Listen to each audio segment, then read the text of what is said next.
네. 네, 마지막 뉴스는 영어학과 51곳 통폐합, AI학과 54곳 신설. 서울 동덕여대는 지난해부터 독일어과와 프랑스어과 신입생을 받지 않고 있다. 두 학과가 만들어진 지 약 40년 만에 유러피언 스터디스 학과로 통폐합했기 때문이다. 이 대학은 재작년 HCI 사이언스 전공 등을 새로 만들면서 기존 학과들 정원을 감축했고 2017년 합쳐서 56명이던 독일어 프랑스어과 입학 정원도 44명으로 줄였다라고 이런 내용의 뉴스입니다. 이제 정말 6.25 끝나고 만들었던 대학들이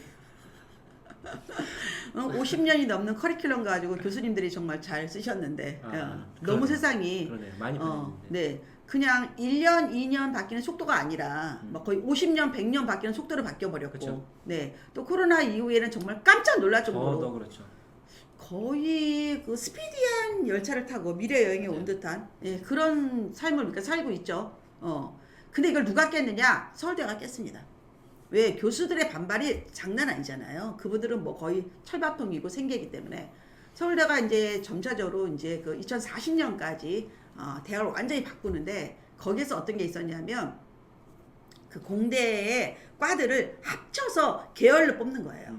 근데 조건이 뭐냐면 계열로 들어와서 자기가 원하는 과는 100% 들어갈 수 있게 만드는 거야. 이게 가장 포인트예요. 계열로 들어와서 성적순으로 나눠주는 건 의미가 없어요. 예. 그러니까 결국은 6개, 7개 학과도 한 과만 남을 수 있는 거지. 애들이 그걸 다 원하면 글로 가는 거지. 그게 가능? 이번 했어요. 예, 정시에서. 예, 합니다. 예. 이게 바뀌는 거예요. 그럼 인기 없는 학과의 교수님들은 어떻게 되죠? 그만두셔야죠. 뭘 걱정합니까? 그만두셔야죠. 무슨 우리가 교수 지금 지금 생계까지 걱정할 때입니까? 우리 아이들의 미래가 중요하지. 그분들의 기대권 내려놔야죠, 이제. 예. 죄송합니다, 교수님. 네. 다른 거예요. 그래서 이게 가능한 거예요, 이게. 근데 이제 이런 건 있어요. 사실은 불문학과 이런 게 있어도 실제로는 가보면요.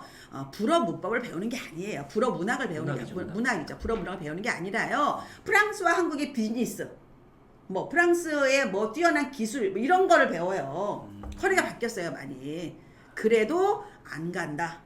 그래도 안 간다는 포인트네요. 그래서 이거는 할 수밖에 없다. 이거는 생계형이다. 할 수밖에. 이거 당연히 이렇게 해야 되는 거야. 당연히.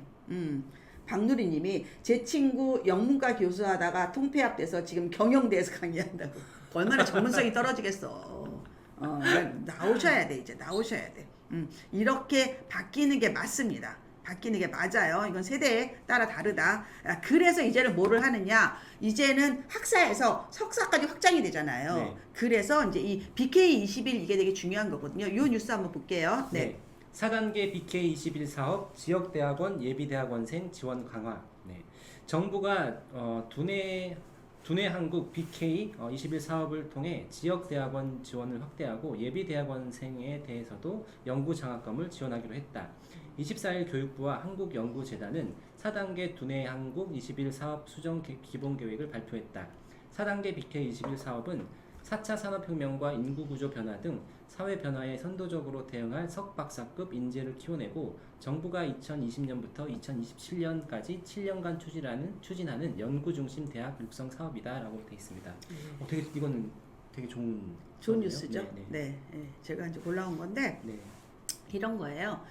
이제 앞으로는 모든 학생이 공부를 하진 않아요. 근데 공부한 애들은 길게 해. 그렇지 않을까요? 예. 이제는 학사로 해결이 안 돼요. 석박까지 대부분 갈 거예요. 공부할 학생들은. 그러니까 모든 학생들이 석박을 하진 않지만 공부를 할 학생들은 석박까지 분명히 갈 것이다. 예. 그리고 실제 지금 지방 대학들이 모집이 안 되는 거는 들어보셨죠? 네. 많이. 네. 그래서 좀 전문화 시킬 필요가 있다. 그리고 또 하나는 이것도 K-에듀예요.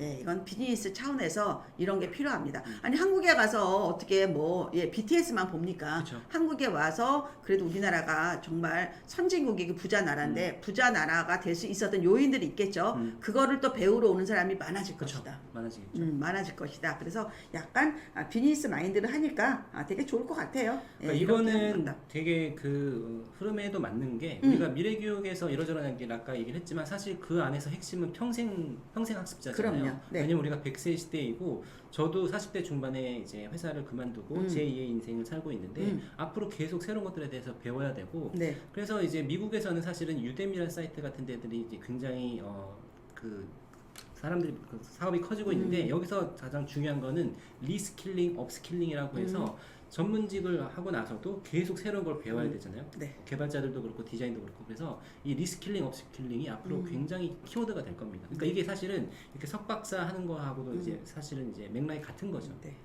이제 그래서 공부 가방끈이 길어지는 분들이 많은데 이게 또 이유가 너무 세상이 빨리빨리 변하니까 예전에 클래식한 학문은 이제 거의 필요가 없어졌다. 새로운 걸 계속 받아들여야 돼요. 우리가 네. 뭘 바꿔야 됩니다.